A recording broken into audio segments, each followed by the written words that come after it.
আপনি জানেন কি শ্রীকৃষ্ণের ডান পাদ পদ্ম আজও বৃন্দাবনে আর বাম পাদ পদ্ম সেবিত হচ্ছে বাংলার কোথায়? জানেন না তো? জানতে হলে পুরো ভিডিওটি দেখুন স্কিপ না করে।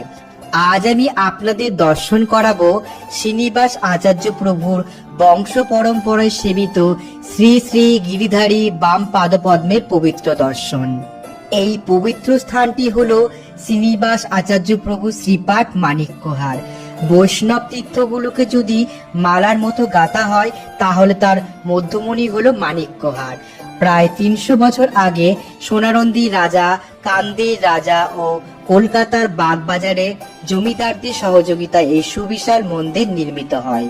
স্বর গোস্বামীর প্রধান শ্রী সনাতন গোস্বামী পাদ গিরি গোবর্ধন পরিক্রমাকালে গোবিন্দের প্রত্যক্ষ দর্শন লাভ করেন এবং তার চরণ চিহ্ন অঙ্কিত শিলাখণ্ড প্রাপ্ত হন।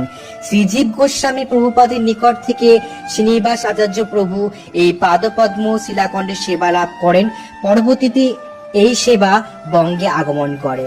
আজও সেই পরম্পরায় শ্রীপাঠ মাণিক্যহারে অবিরত সেবা চলছে। এমন আরো পবিত্র দর্শনের জন্য ফলো করুন ও শেয়ার করুন। ভিডিওটি ভালো লাগলে পারে লাইক কমেন্ট করুন এবং পরবর্তী ভিডিও দর্শনের জন্য ফলো করুন।